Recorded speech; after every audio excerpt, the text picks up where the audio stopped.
See now the audience is joining. Okay. Thank you everyone who is attending today's session during this extinguish event is happening Greater Caspian region. The panel topic of today's session is the innovation without borders and how hubs drive global startup growth. I am Renata Ilubayeva. I am a CEO of Al Farabi Innovation Hub, which is the hub for Central Asian startups in Saudi Arabia and UAE. Just recently, we launched a very new cohort of Central Asian startups in Dubai. We are helping our IT companies and startups to grow in the Middle Eastern region with different tools such as acceleration programs, fundraising, investments, and many others. And I would also like to introduce our distinguished panelists today. Thank you so much for joining. I am very happy to moderate the session among this gentlemen. Here we have Alper. He's founding partner at Enhance Ventures. We also have Orhan Abbasov, who is a board member of Sabah Hub. Great to see Hussein Mahmoudov as well, external innovation manager at Pasha Holding. And at the same time, he's a managing partner at Inmerge Ventures. We have Bolad Bashev here, who is a CEO of Axiom Capital. We have Dalerkhon Nodirov, who is a deputy CEO for investments in IT Park Ventures from Uzbekistan. And we also have Murat Aydin, who is a co-founder of Kaizuno and Expat. Thank you so much, gentlemen, for being with us today. We would like to explore today more about the ecosystem that's happening in all across Caspian region, and also particularly Azerbaijan, Kazakhstan, Uzbekistan, and beyond that, how this collaboration build ventures and how we can go global. So just to start, I will ask every panelist, just briefly introduce yourself about who you are and what is your company doing, what is your main focus in the strategy, maybe 2 minutes, 3 minutes each, and then we will go to the open discussion with the questions. So like whoever, if there is anyone, a volunteer who wants to start, you can raise your hand and start, or I will moderate that, no worries.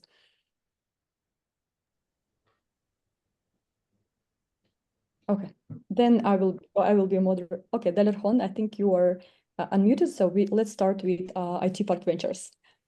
Okay, yeah, let's start. So my name is Dalerkhon. I'm deputy CEO of IT Park Ventures. We are government-backed VC fund based in Uzbekistan with a 10 million fund for this and like for the half of the next year. So we are sector agnostic, and we are planning.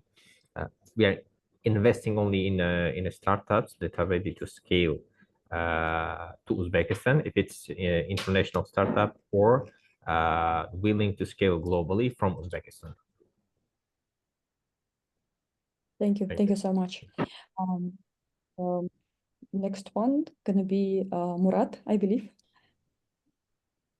Thank you, Renata. Hello to everyone who is listening us from Caspian region and also beyond in the world. My name is Murat Aydin. For the last 20 years, my work focuses on helping organizations succeed with when things are complex, fast-changing, and resource constrained.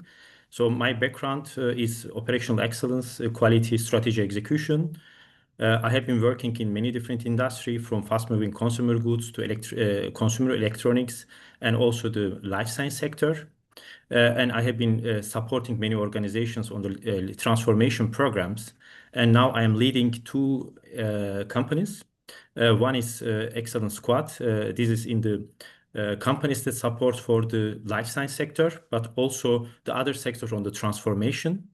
And also I'm leading Kaizuno as a co-founder, which I will explain later, is a 5-step formula for success that we have built with also digital system with my two co-founders. And finally, I'm leading Excellence Talks, that you can see the logo. It's a community on LinkedIn that which almost 1 million followers on LinkedIn, that which we create the excellence, organizational excellence community. I'm very happy to be here, and I'm looking forward to have good collaboration and good discussions together. Thank you. Thank you so much, Murat. And let's continue. I think the next one is going to be Orhan. Hello, Renat. Thank you for moderating this amazing panel. My name is Orhan. I'm board member at Sabah Hub. We are ecosystem player in Azerbaijan, but for the region, we are investing into early stage startups from our fund that is $25 million early stage fund. And we have multiple other operations such as soft landing program and technology transfer offices, Sabah City, and etc. So if anyone after this meeting want to connect, happy to connect over LinkedIn and to work on potential partnerships. Thank you so much, Orhan. Let's continue with Hussein. Sure. Thank you so much, Renata, and greetings to everyone. I'm sure it's going to be a great panel. So I'm Hussein from Pasha Holding. I have over 13 years of professional experience across various industries like retail, industrial manufacturing, financial services, and now I am with Pasha at the innovation ecosystem. And speaking of Pasha Holding, it's one of the largest private organizations in Azerbaijan and the Caucasus region, with vast presence across various industries and geographies. And speaking of the innovation, we do a lot of activities, and the Emerge Innovation Summit is one of, major things among them. But also, we also work closely with startups on the investment forefront, and also venture clienting, connecting them with our corporates and opening them the market access in a nutshell. Yeah. Great. Always happy to collaborate. Thank you, Hussein. And also, Alper, if you can also briefly introduce about Enhanced Ventures and yourself. My name is Alper. I'm founding partner at Enhanced Ventures, and we are the pioneer, the first venture studio in Middle East and North Africa region. Probably actually wider than that.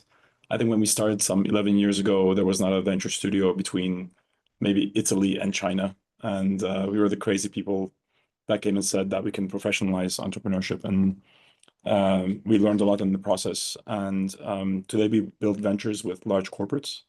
And if you see my logo here, it says Enhance Azerbaijan. We're a joint venture with Sabah Hub, and we're backed by Pasha. We were invited originally by the Azerbaijan government to come and set up our shop here. Normally our headquarters in Dubai. But we're building bridges, building ventures and building bridges between Caspian and Middle East. And we're doing that with corporate partners. Okay, great. Now, I believe all the introductions are done. Let's go to the open discussion. But before we start, again, I think Bolat is to announce that just recently we established a new. Okay.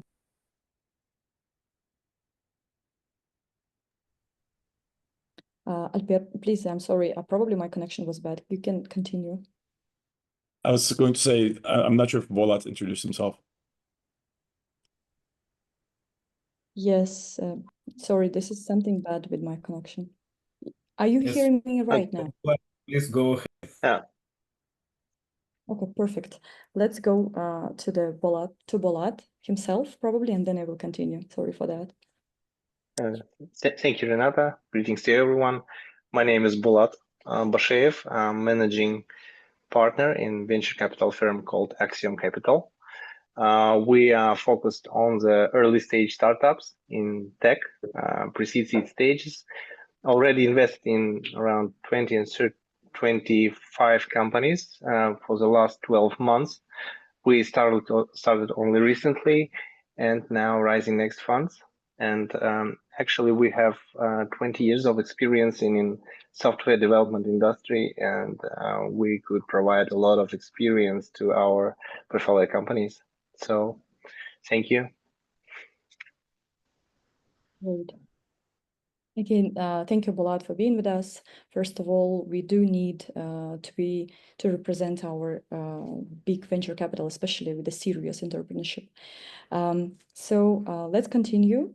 And we have very different geography here, actually. We have Kazakhstan, Azerbaijan, Uzbekistan, but also a lot of our speakers right now are in different countries. We're all trying to do the same strategy. We're trying to implement innovation without borders and to help our IT development startups and companies to expand. But at the same time, while we are doing that, Alper is doing the reverse, I believe, because like Enhance Ventures became like one of the most successful venture studios in MENA, and then decided to focus on the Caspian region and Azerbaijan particularly. So this is a very interesting experience. I would like to ask about, like, what is the motivation for you and your company to move to Azerbaijan, and what do you see? What is the differences in the regions you can see? How do you compare that, and what new opportunities you can see? If you can share about that, it would be nice. Sure. First of all, we're still quite active in GCC. Most of our work is in still Saudi, and I do spend quite a bit of my time with our builds over there. But I also have two partners who are based out of Dubai. And when we want to expand, we thought of Caspian for two reasons. One is personal, because even, I don't know, some 20 years ago when I was applying to business school, when they said, what do you want to do in the future? I had written that I want to launch technology businesses in the Caspian region. I am Turkish American. I have roots, in Azerbaijan, my father's side of the family. And I think we as Turkey Turks have this nostalgic, and cultural connection to this land. And I want to, somehow work here. So that's a bit personal. So when among the three partners, I'm the only Turkic one, it made sense that, I love Baku. I think you have a beautiful, beautiful country and city here. It's not a hardship position, really. So that's a personal one. Of course, I have investors and I have a fiduciary duty. So that itself is not enough, right? We have to have a real business reason to want to be here. And that, I think, is about, a few things. One is the demand. We were invited here, right? So your government reached out to us and said, hey, we need early stage deal flow. We think that the studio model would work well. You guys are famous. Would you think about launching something here? I don't think they thought that I would move here. That's the first part of my reason, I think, played a bit in me actually locating here. I'm sitting in Port Baku right now. But that demand shows that there's interest, right, in the powers that be, that, because the government and legal support is important in entrepreneurship in early stage ecosystems. But beyond that, we knew from my background, we knew that there's talent here. And that talent is very favorable, that we could attract that talent. Some of the top talent layer that we could attract is Enhance. And that talent would be great value, right? Similar engineer would cost 4 or 5 times as much in Riyadh. And so we could do this talent arbitrage game. Beyond that, we saw that there's a lot of white space for us to build ventures in, and willing partners like Pasha, some of your banks, other large companies in the country.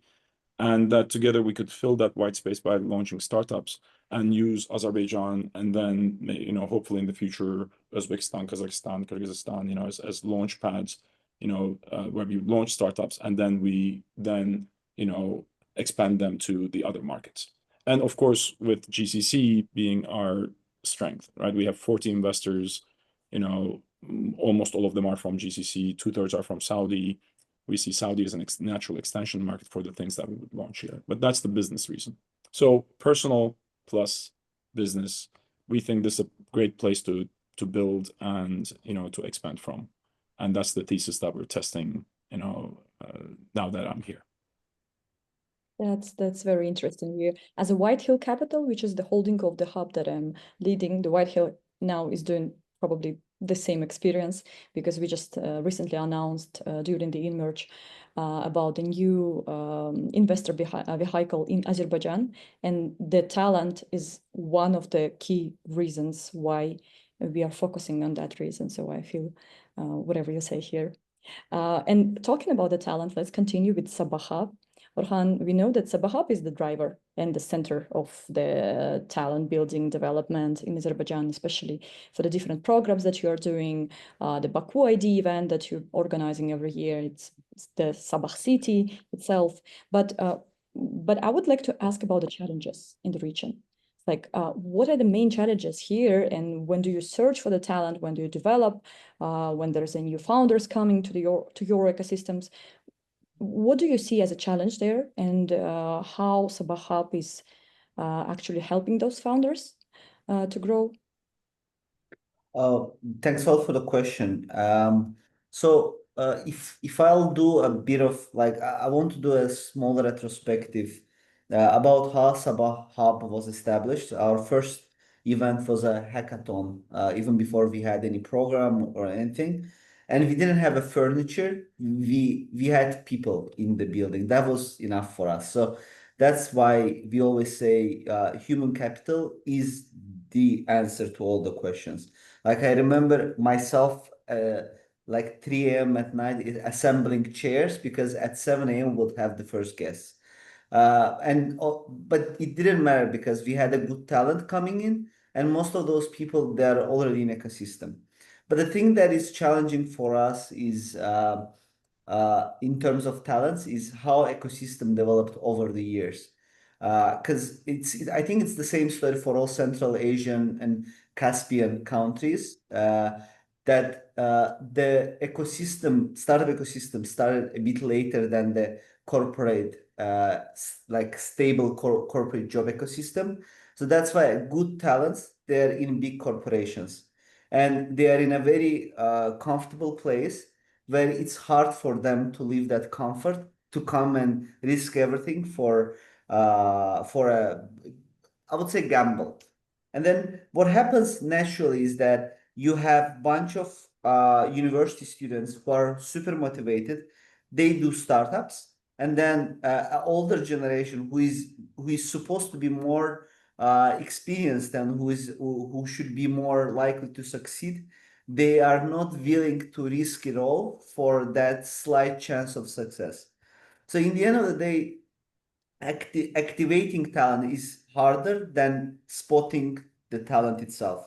So that's why we have a lot of programs. Like we just finished our program called Founders Club, Founders Academy, that we were doing together with Startup Wise Guys, and partnered up with Pasha Holding to do so, to activate corporate talent. So we had around 25, 30 people working in corporates that we invited to sit in one room, form the team, find the idea, and etc. And then once they were ready, and now next Wednesday they have a demo day, and we have those programs coming in all the time.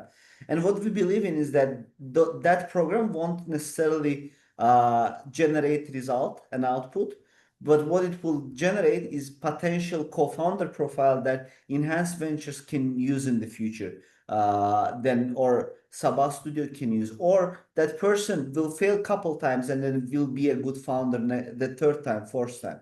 So that's the pipeline, and that's what we are looking at right now in terms of talent in the region in general, and then in Azerbaijan in particular. Thank you so much. You actually just had a big insights, because I'm running this acceleration program in Dubai, and I've seen a lot of very excited founders. But when you go to the corporate workers, there's a different story. They are much more experienced. They are very well connected. They know how to do things, but they are in their comfort zone. So sometimes you just need to little bit inspire them and like, look, this guy is 20-year-old, but he's doing better. You should join. So this is a very nice insight. Thank you so much, Orhan. But if we are going on that path on the corporate layer, let's go to the corporate person here, who is Hussein. Just recently, we had an Emerge Innovation Summit, and I've heard a lot about that. Unfortunately, I was not there, but there was a lot of things going on, a lot of discussions, very important discussions that you are leading in Azerbaijan. So the first question is, what are the outcomes or like key takeaways from the Emerge Summit itself, like to strengthen the collaboration between Caspian region, global hubs? What are the main key takeaways you've got from the summit? Yeah, sure. Thank you so much, Renata. So indeed, Emerging Innovation Summit has become one of the major regional innovation-related events in Caucasus, Central Asia, in Central Eurasia in a broader sense. And speaking of the region, we believe as Emerge team, as a Pasha Holding, that the region has an immense potential. And one of the major key takeaways from the summit, from the gathering, was that the talent is there, as Orhan rightly mentioned, as Alper also rightly mentioned. Compared to other places, geographies, we have much younger population, which are also eager to build something. They are thirsty for achievements, for success, well-educated population. And also compared, for example, it also there's a strong signal in the economic development as well. So if we take into account the prediction of economic growth in the region, which should be somewhere for this year around 5.5%, it is 80% more compared to the global average, and it says a lot of things, right?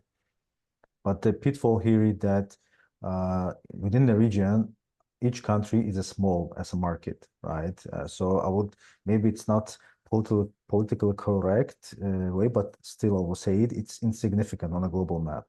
But in order to map our position on a global scene, we should act as one united geography. We see it increasingly in a political context, macroeconomical context, and we believe that it should also be replicated at the innovation, venture development, venture ecosystem development scene as well. And because united, we represent the population, in the region with a population of over 100 million people, economy of over $2 trillion, right?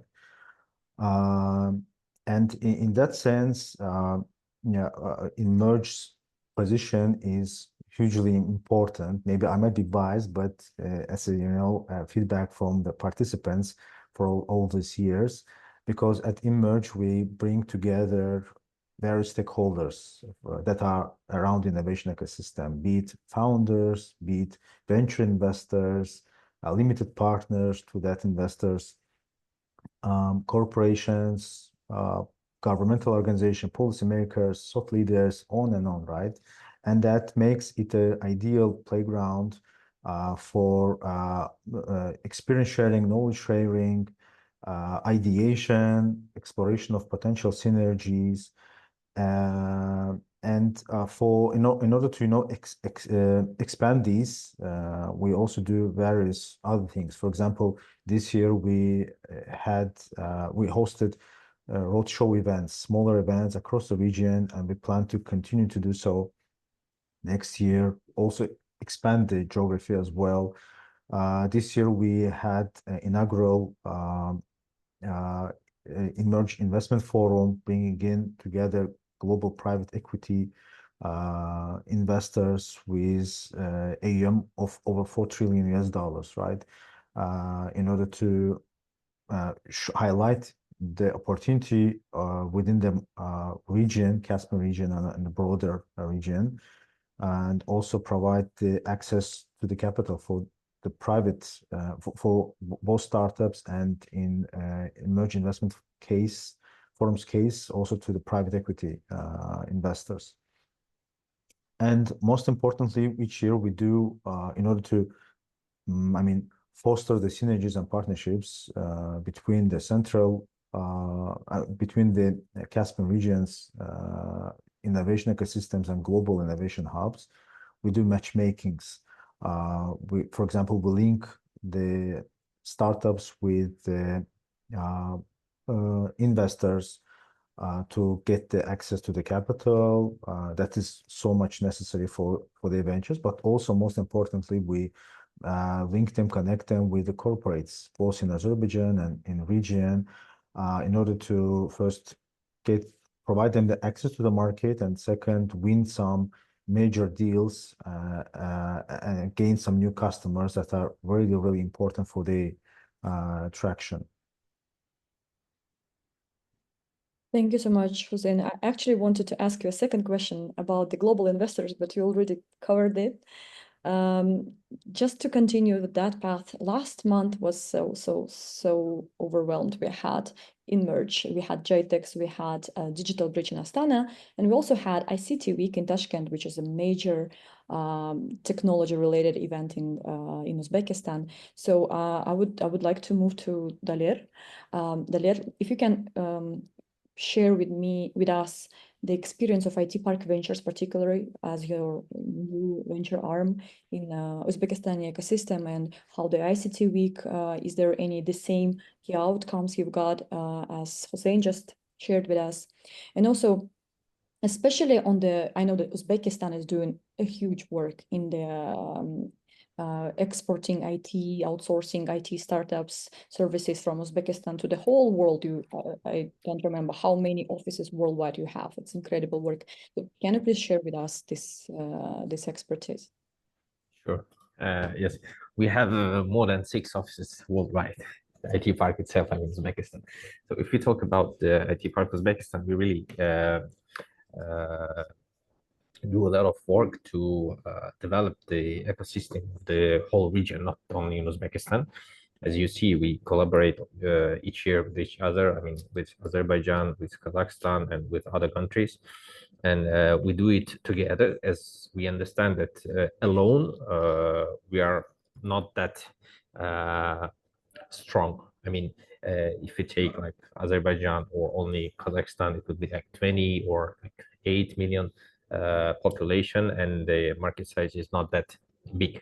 But if you take United, I would say the Central Asia plus Caucasus, it's about 100 million population and quite good economy.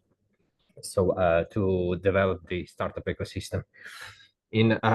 So what we do, we mainly year by year try to attract more and more foreign guests, the international experience to our region by like always inviting the big startups, big corporates to locate some of their operations within the region.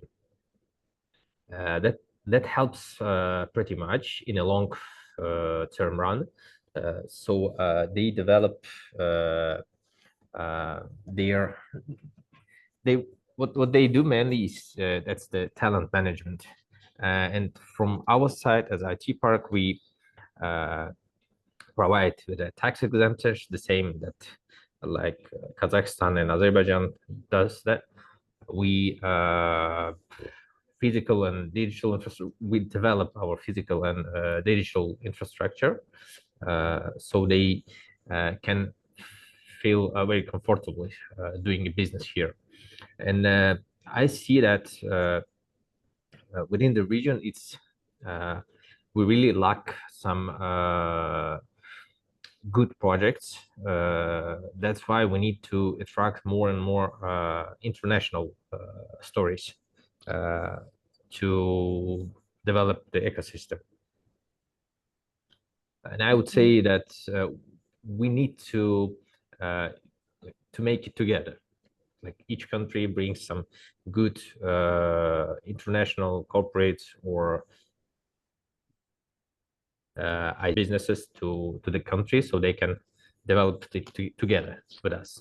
But we, from our side, can provide them with the incentives and any other collaborations. Yeah, I think that's what IT Park Uzbekistan and Astana Hub Kazakhstan is doing now. There's collaboration, they call it Asian Innovation Hub, is one of the greatest example. And I think that all of the countries from the greater Caspian region, as we call it now, should be. I'm sorry. I also want to share with a story with that Tengri Innovation Hub that we together opened with in Shanghai, in China. So we really realized that we do not have that strong startups that can enter to Chinese market and to make some story. But we realized that they have a lot of solutions that can be implemented in our region. I mean, from China, we can take a lot of solutions that can be implemented in Uzbekistan, Kazakhstan, Azerbaijan. So we need to move to this direction, I think. So we need to do the same as China did in 80s and 70s. So that's the good way of developing the ecosystem. So how does this mechanism work? If you find a good startups from that region that can be implemented in Uzbekistan or Kazakhstan, do you invest in them, or they have to? They Yes. are obligated to register their legal entity in Uzbekistan, or how is the mechanism? What we offer to Chinese people, I mean, to Chinese IT representatives, so they can take their solutions that can be implemented into the region, and they merge with our local teams, the IT teams, etc. And they just sell it to the region, to the whole region as a startup. So they are coming with their technology, and we are coming with our money and other efforts. It's an interesting approach. In a long perspective, I think it might have a lot of outcomes. Sure. That's one of the ways, you know. It is a unique experience, I think, and we should spend more time discussing that, I think, across the whole region. I would like also to ask Bulat, because Bulat is the investor himself. Yeah, as he said in the beginning, there's a second fund is coming now. I know that Bulat and Axiom Capital is deeply also investing and involved in the whole region ecosystem, not only Kazakhstan. So like you also want your portfolio of startups to go global, right? But when they are trying to do that, there is, first of all, there is a lot of things that they tend to underestimate. And there's a lot of challenges for them. And from your perspective as an investor, what do you see, what challenges you see in that when your portfolio startups or other founders that you consult with are trying to go global, what they don't see, what are the main challenges in there, and like what makes these startups just to go and conquer the expansion, how we can help them? Thank you for the question. I want to divide the answer in 2 points. First of all, the reason we're investing in this region is, first of all, is of course a cost, because starting a startup in this region is 2 or 3 times cheaper than in another regions. The second, we have a strong mathematical school here and a lot of structural inefficiencies in this region that we trying to solve. So all these things helps to start these startups, but when they want to expand to the other countries, they always underestimate go-to-market strategies. In general, all markets looks similar, or all problems or pains look similar, but when we go in, when we have hands-on experience, we experience a lot of problems with making decisions, which channel to choose, what kind of key value propositions will be better in every market. And these things is the main problem why some of startups cannot go global. So I think that from my perspective, most underestimated thing is go-to-market strategy. We not have a lot of experience to expand globally, but we already have good examples of how it's done properly. It's Hicksfield, like they become an unicorn last quarter.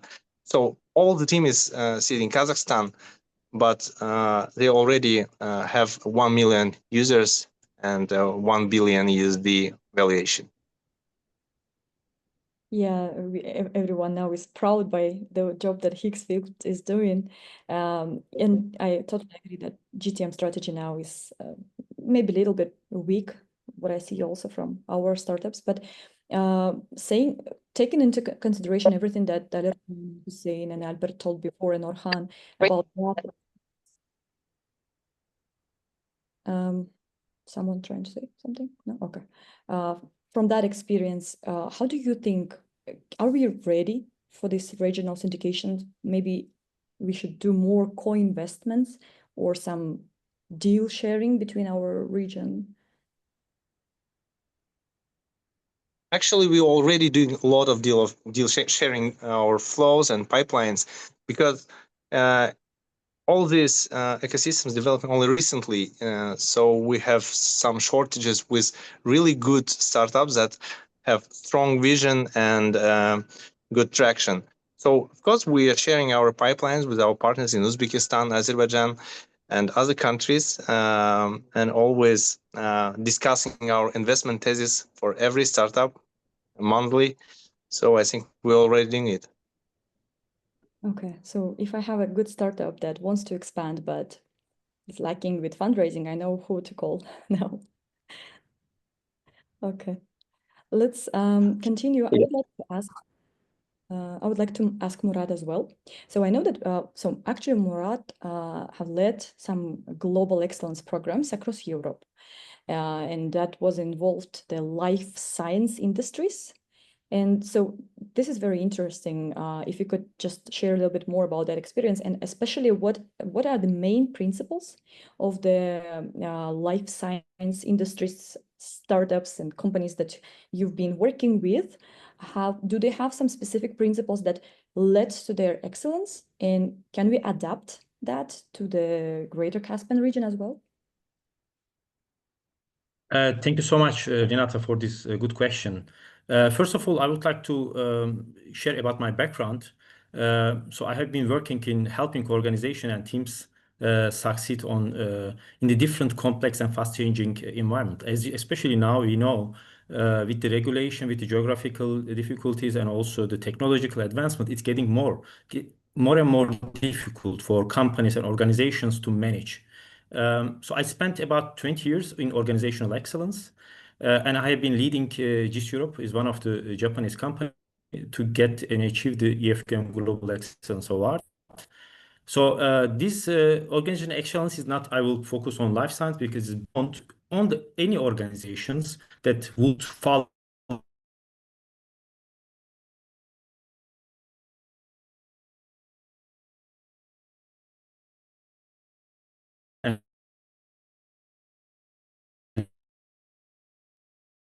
innovation hub, startup, not by brilliant. Do you hear me? Yeah, it was only my problem, or everyone had experience with Murad's network, I think. I Do think you we hear me lost now? Murat. Yeah, we can hear now. Okay, Yeah, perfect. we lost So I don't know the further. it's like last 30 seconds maybe. What was the last thing that you heard? The last one that you started to share your experience about your background before, but then I will make this very short in this case to start. So I spent 20 years on organizational excellence, that including that one of the Japanese companies, GIST Europe, to get the Global Excellence Award. So I will make this organizational excellence broader, not only life science, because I'm leading and I'm expert and advisor to all the industries, regardless of any sector. It can be public, it can be private. And all this experience of me that taught one simple things. Success is not created by one brilliant person or one big idea or one lucky moment. Success is created by shared way of working together, a rhythm that everyone understands and uses it. So this is where the innovation ecosystem often struggles, that I have been also seeing and observing with this. Let me give some three familiar patterns. Like the startup that burns out, the first one. It begins with a huge passion, but after 6 months, 1 year, there are too many priorities, not shared focus, and stress rises. But then it fails because it's not because of the talent, but because of there is no common harmony and rhythm of system is working together. Or in the innovation hub, a beautiful building, events, energy, but some of the examples that no structured mentorship, no consistent learning cycle, no good follow-up. So startups comes, good Wi-Fi, and leave unchanged. Or in the investor, there is a good, strong idea, that they are backs up, but then the team cannot execute the startup team. The pitching is impressive, but under the pressure of collaboration, execution slows, capital evaporates. So these patterns are similar in everywhere in the world. In Europe, in Africa, in South Asia, in also the Caspian region, because it's actually that the rhythm issues that, or the organizational system topic. And it's not because of the talent is missing, the talent is here, but that the organizations all fail, that there is no common success rhythm, no common way of collaborating, no simple structure everyone can follow, no shared way to plan, act, learn, and improve together. So then when this is missing, success becomes accidental, personal driven, or hard to sustain. And also it is impossible to scale across the ecosystem. So when there is a shared way, execution becomes faster, collaboration becomes natural, and the new founders learn faster, investors trust more. Actually, that you have all the ecosystem of the stakeholder, customers, employees, society, partners or suppliers, and also the key decision maker like investor or the top management or the policy makers that would be also that get satisfied. That is actually that over the 20 years that we have been working in organization excellence, that we have created a system called Kaizuno, and you can also see the book that I would also show. I don't know that you can see it, and also the digital system that we have built together with my two co-founders. Because we observe a natural pattern. Whenever groups succeed, families, teams, organizations, they follow a natural pattern. So this is actually the natural pattern that we have in the 5 steps that we are explaining. So first of all, strive for success in the first step. We begin defining what truly matters with all stakeholder group, for customer, for employees, and that aligns motivation and gives the energy, common energies together with the same direction. The second one, thrive through relationships. So there are always that we focus on the expectation, but expectation is actually we don't understand the need of what actually the value proposition that we would like to offer, what their needs of the stakeholder. So this builds trust, psychological safety, climate where the collaboration feels natural. The third one is embrace balanced planning. And the designing of a resilient plans is actually that everyone can commit is actually the important on this aspect. The fourth one, without implementation, with the practical implementation, it can fail, of course. All the plans, if without really good implementation, will be failing. So we execute in small, consistent cycles that the progress feels support, steady, and confidence. And the last step is actually secure sustainable success. We define the stakeholder expectation, and then also we measure the outcome of their satisfaction, and then also learn together. So you create like a continuous improvement cycle. So in this case, this is the rhythm, is the formula becomes shared rhythm that in any organizations need to be successful. So in startups, of course, there are different expectations. Investor wants speed, teams want clarity or growth or recognition. Customer want reliability, quality. In hubs, mentors want structure, founders want support, policymakers want results. So without alignment, that is difficult to get. So in this kind, that in one simple sentence, we create clarity, strengthen collaboration, and enables consistent progress. It works across everything in the startup that trying to scale, innovation hubs building capability, corporate simplifying complexity, or public institutions improve the service quality. Investor wants to grow and also get the evaluation of their investment. So when I also look at the Caspian region, I don't see any talent issue, of course. I have seen a lot of good examples that you are sharing. I see coordination as an opportunity for that because all the ingredients are here. There are multilingual talent, cultural adaptability, regional identity, strategic geography, vibrant innovation energy that I could see and I could observe. It's also that similar to different regions that they have these ingredients. But also that I would like to also give good examples that I was researching.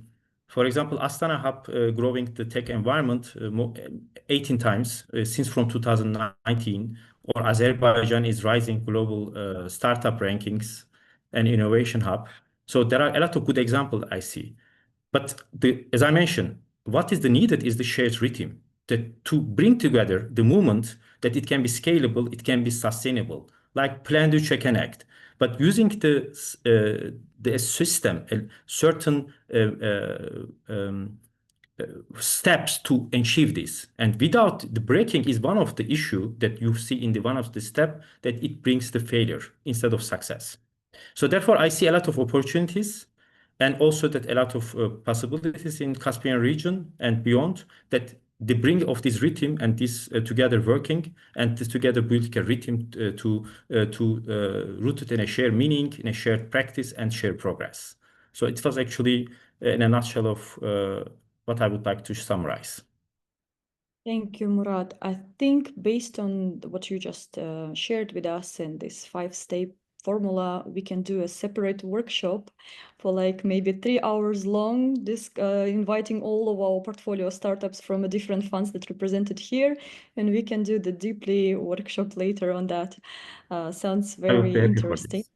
Like to deep dive in that as well. So let's continue on our panel session here. We are a little bit not behind, a little bit after the equator. We have 25 more minutes for the panel, and I have much more questions actually to everyone. So I will try to make it faster just for our audience not to be tired.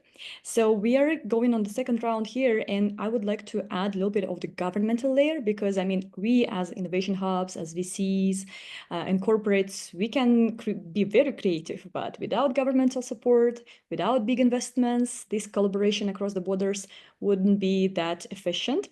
My short question would be to Alper.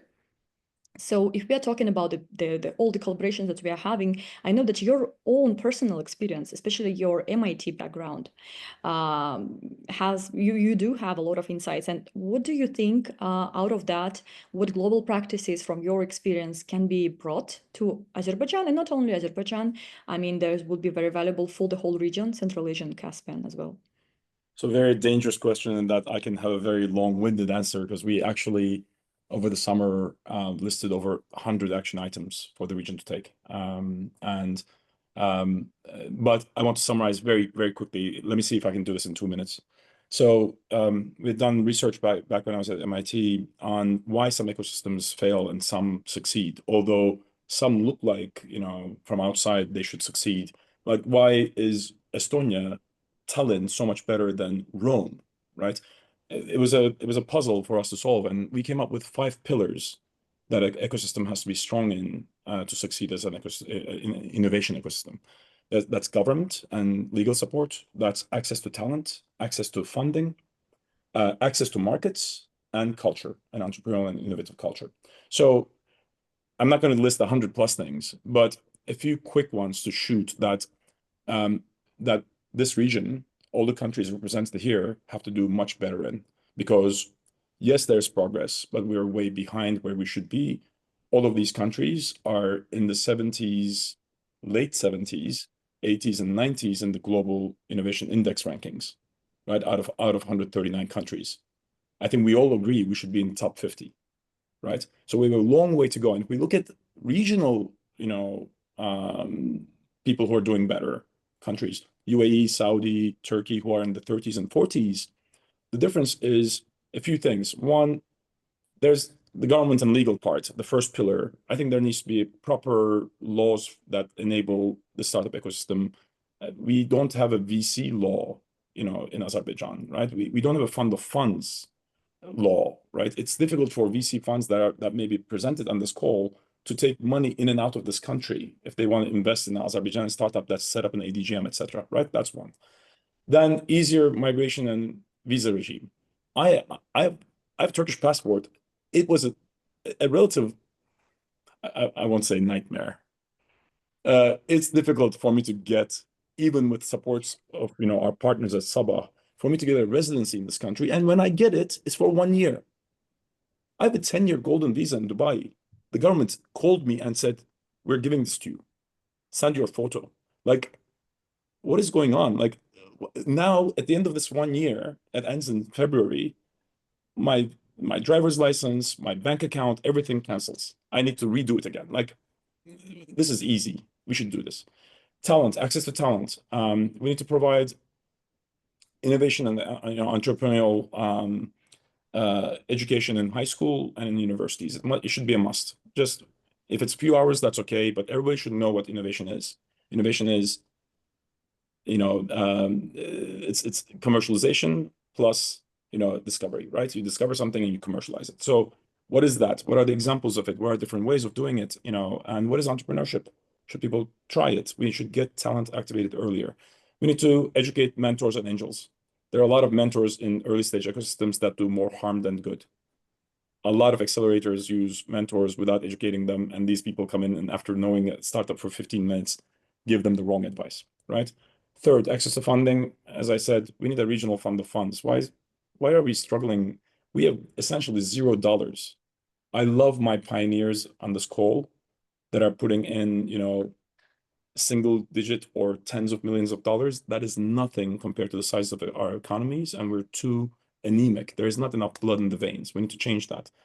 We need to have governments be forced to buy from SMEs, right? US does this. When you go try to sell to a government, or when you go try to sell to a large, corporate, they say, how many employees do you have? How many years have you been around? It should be the other way around. They should be forced to buy 10% from, companies with less than 10 employees and that haven't been around for more than 2 years, right? Change the game. That's funding, right? Markets, going back, soft landing programs. I think, Renata, what you're doing is great. Like, we all, want to go to some others' markets, right? We should back each other. And we need to have a coherent regulatory framework. Why am I struggling with, central bank here? Then I have to have the same struggle in Kazakhstan. Then I have to have the same struggle in Uzbekistan. I have to have it again with, in Sama in Saudi. Like, if we love each other so much and we want to see this one market, right? Otherwise, they're beating us, right? How are we going to compete against India or US with 1 billion people, 350 million people, 21 trillion dollar economy, right? How we need to show and act as a $2 trillion economy by acting at the regulatory level as well. And finally, culture. We need more events like Emerge, Baku ID. It was great. I went for the first time to Uzbekistan a month ago. These events have to continue happening. We need to generate more buzz around them, more sponsorship to those events and get them, higher profile. And we need to create more role models. We should identify in each country, from at the president level, I want to make that guy a billionaire or that woman a billionaire through tech, through a startup. And then I'm going to put him, everywhere on newspapers and billboards so that people aspire to, follow that path. That's my short list. I think maybe more than 2 minutes, but I apologize. No, I did mind to limitate you in 2 minutes. I was just saying that the overall we have around 25, 30 minutes. But I loved your answers, and I think that's a brilliant ideas, and especially when we're talking about the competition. If we do compete with India, Pakistan, Arabic world, then it only can be done if we are united. Here I want to ask Orhan, because I know that you're launching Sabah City, right? So does the Sabah City is solving kind of maybe partially those problems and issues that Alper just mentioned? Or is it any strategy behind that? How the Sabah City is going to help us to improve there? Thanks for the question, Renata. I mean, Sabah City is an infrastructure project, but more than that, it's about partnerships and about people. As in the beginning, I was recalling a story how we made up Sabah. We started Sabah Hub with people in the center of this equation. It's not about the fancy buildings, like it's about people, human capital that is contributing, and obviously that is not possible without participation of corporate players, of other ecosystem players such as IT Park Uzbekistan, Astana Hub from Kazakhstan, our counterparts from UAE, and etc. So it should become more fluid, integrated system rather than just a couple buildings in Baku city, right? So we will have a lot of programs like soft landing programs. Hopefully, we will partner up during the next cohorts with Whitehill Capital in terms of sending and soft landing in UAE or vice versa, soft landing in Central Asian market and etc., where we can impact more impact in a bigger scale than what we are having right now. And then the infrastructure itself will be ready starting from next September. We will move to that place. We hope to finalize the whole project by 2031. But I think that doesn't mean that up until that point we will be just in construction phase. We will be in more partnership, seeking for the partnership phase, I would say. And we don't see Sabah city as a central point in the region. We see it as a one piece of a partnership point among IT Park Uzbekistan, Astana Hub, and the rest of the ecosystem players, where we can all agree on a mutual ground where we can support each other. As Alper said, like having more integrated ecosystem will increase the capacity of those startups and chances of startups succeeding on a global level as well. That's very I think that's very valuable answer. I would like to continue that path and the Sabah city itself and the Azerbaijan ecosystem.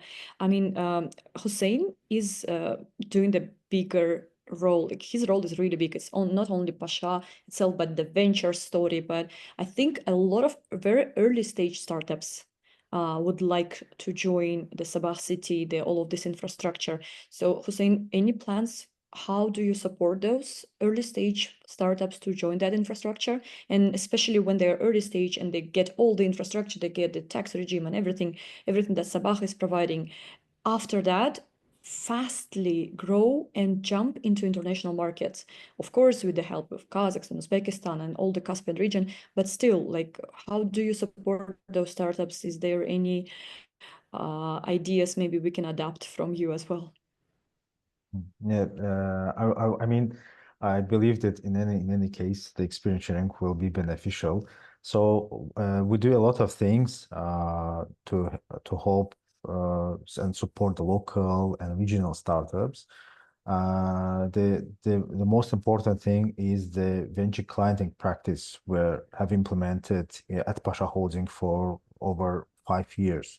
So we have a dedicated budget that we allocate for our corporates, which they can use and deploy to buy and try different solutions. And by buying, I don't mean acquiring startups, which is also important from the corporate perspective and ecosystem development perspective. But here I mean to buy the services as a customer, right? And because for any corporate, I mean, major driver, and there is no rocket science. Any corporation, while they collaborate with the startup, want to see a business impact, a business value, right? They can do it either in-house, which can take much of the time, much of the resources, which will not eventually lead you to the results that you anticipated.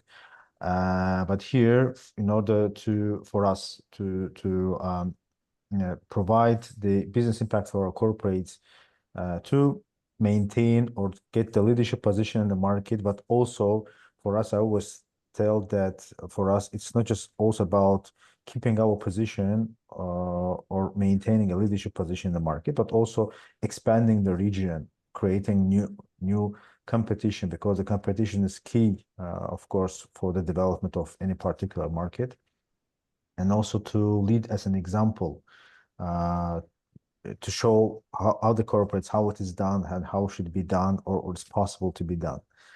And venture clienting comes handy because we provide the resources for our post corporates, I mean, for corporates in the first place, to try, buy, and implement innovative solutions in a risk-free environment. But also, that's also helpful for the starters because they get the access to the market, to the large corporates, because our portfolio companies, if not the biggest, but one of the, biggest players in the local and regional market.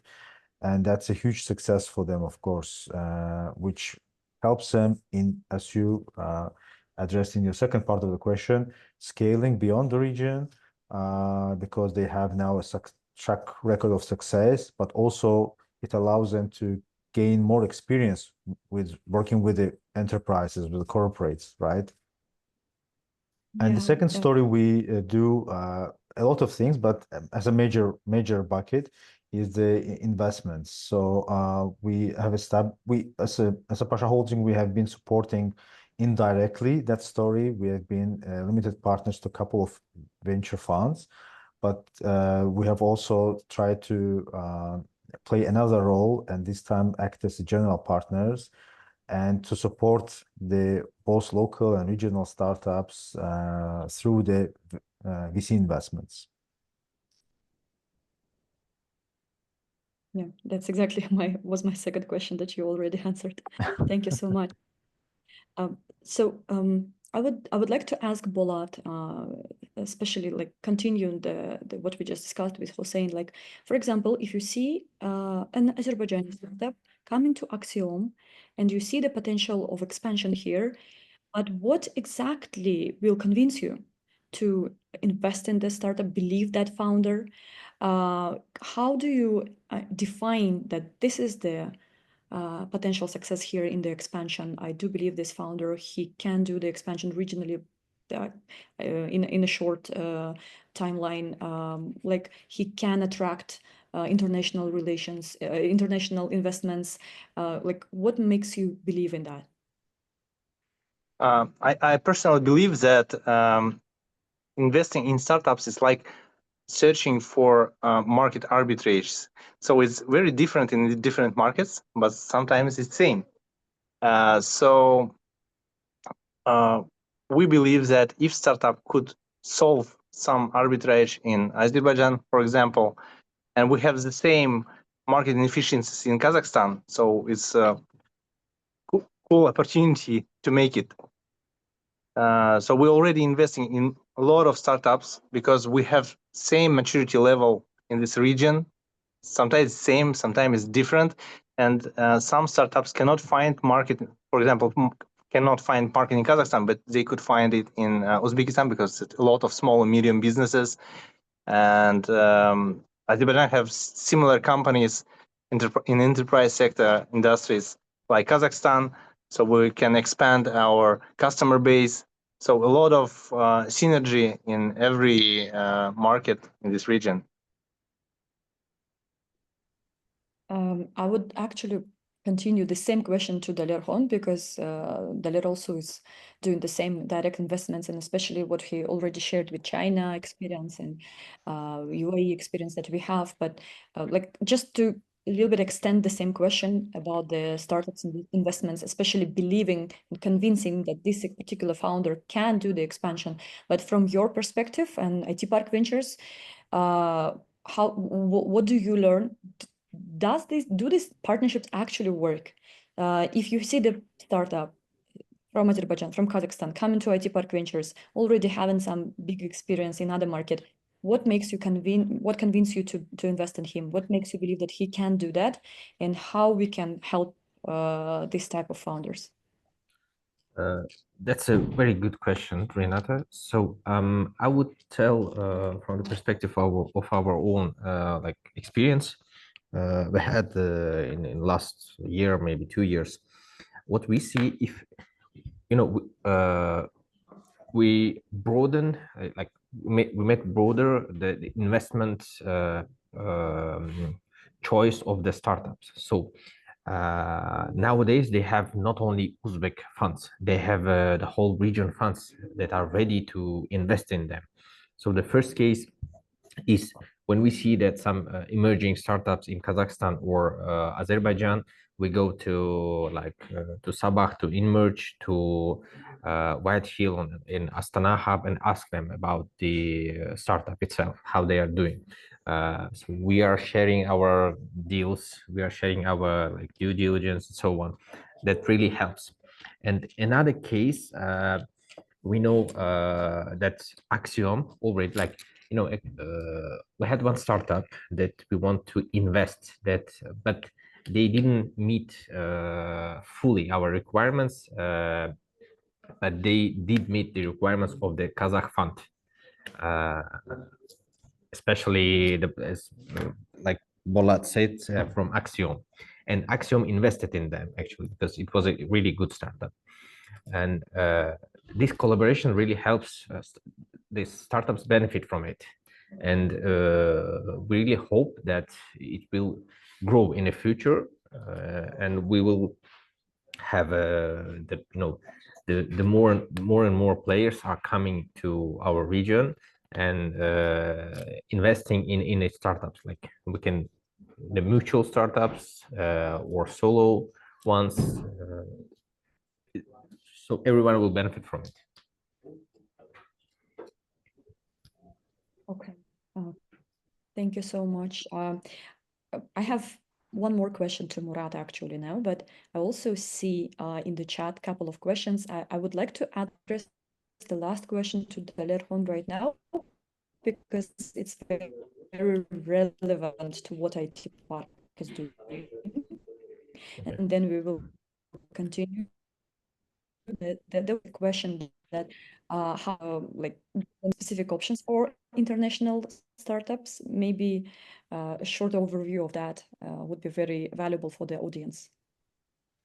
Can you tell, like, I missed some words. Can you repeat, please? Yeah, just sorry. Yeah. Just a very fast question from the audience. I see here that I think Okay. my personal experience, I think it very relevant to IT Park Uzbekistan. Unfortunately, we don't Okay. have Astana Hub Kazakhstan representative, but IT Park have a lot of experience. So international startup, small startup wants to join IT Park. What specific tax regime has, tax advantages it has? What is the path for him for the startup? That's really easy. They just come to us or like write us directly through the platforms that they have, even the LinkedIn. So we'll just direct them to exact person who is responsible for gaining residence. And, I mean, it will take like not more than 1 week to register their company, to open up the branch and have everything. So they can even do it from a distance. So they are not they don't have to come it in person, Yeah, and I also think that Shahriar, if you have more questions on that, you can reach any IT Park employee. Yeah, I can share. They can just go to the IT Park website and see the residence column. Everything is clear. If not, they can exactly direct me on LinkedIn.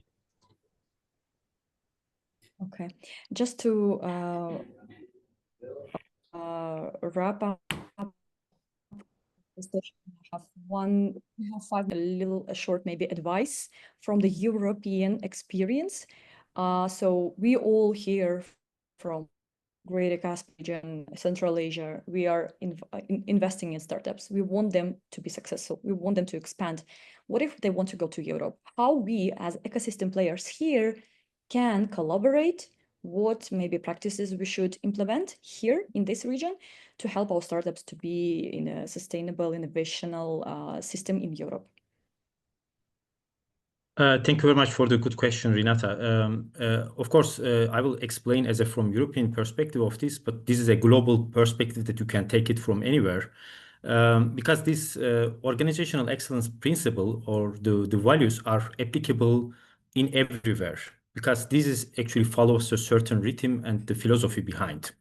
And I see a lot of good examples that I really admire of the different energies of examples that you have given in the region of Caspian. And I see a lot of potential on this. As I started in my explanation of this success system or organizational excellence, the first thing is actually that to drive in the same success goals with everyone as an organization. And this is actually that what is the common goal, what you want to achieve as an organization. And the second one it's very important to understand the expectation of the different stakeholders. And this can be different, of course, as a region in the Caspian to Europe or to other parts of the in the world. Therefore, it's very important to understand the expectation, what is really behind of this. Customers are different expectation, and what is the driving factor on this? The key decision makers have the different approach. So society in the different regions have the different approach. So therefore, it's very important to understand this conflicting expectation of the different stakeholders. And I would really advise that any of the organization, VC, Innovation Hub, or venture capital in the region should not see the organizational excellence as a bureaucracy. It's not an additional control. It's not additional documentation. It's like a navigation that it shows you the right path, how you want to do. And inside that, you need to have a different elements to be successful. The leadership, the strategy, the processes, including also the good performance indicators. If one of those is failed, that you cannot achieve any success in the region or even beyond in Europe or the other countries. So therefore, it's very important that you don't see this as a bureaucracy. It's actually the enabling you to be successful. So I really advise that any of the organization that you are actually, that you have a talent, you have a very good idea. But first of all, I would ask the question, do we have a good system? Do we have a good navigation how to become a successful organization in the region and the beyond? And if I would not see these capabilities in an organization, in a VC, that investing, for example, in a startup or in a startup that you believe an idea, unfortunately, it will fail. Therefore, it's very important that I would ask, do we have these capabilities internally that we can have this system? And we call this Kaizino, or you can call another name, that you have a system that you can achieve this. And this is a very important question and maturity that you need to establish as an organization. So, of course, as you mentioned, I would explain this in 3 hours or 4 hours. It's actually it's a topic that is actually that needs some time to explain. But this is the key success factor for any of the organization. I would be happy to present a detail of this with any team, and therefore we said proven 5-step formula for success, and this is working in every industry, every sector. Therefore, I would be happy to share further insight later, and you can contact me via LinkedIn as well. Thank you so much, Murat. So we are in time. Actually, we will wrap up here because now this is the time limitation. I would personally thank every panelist for being here today. I see in the chat there are questions. I see in the chat there people are excited, especially a couple of people have been very excited to see Enhanced Venture, and that's it's a very good sign. Thank you so much for all of our representatives, because I do believe our ecosystem players are one of the best. They are very inspired, they are very motivated, and we do have great collaborations between Kazakhstan, Uzbekistan, Azerbaijan, and the other regions as well. I do believe we can expand not only in Europe and Middle East, but in US, Silicon Oasis, and China, and Southeastern Asia. We have all the ingredients to do that. If the audience has more questions, I do believe you can directly contact any of the panelists in LinkedIn. I would recommend to use that as a professional instrument. You can link me as well in LinkedIn and ask whatever you want to ask about the Innovation Hub. Thank you so much for the organizers of today's panel session and the Caspian Week as the event itself, that you are putting IT development Innovation Hub as a big part of the agenda, because it is really important. So I will finish here, and I would be happy to answer any questions in LinkedIn or here in the chat furthermore. Thank you. And Dmitry, I think we are done here.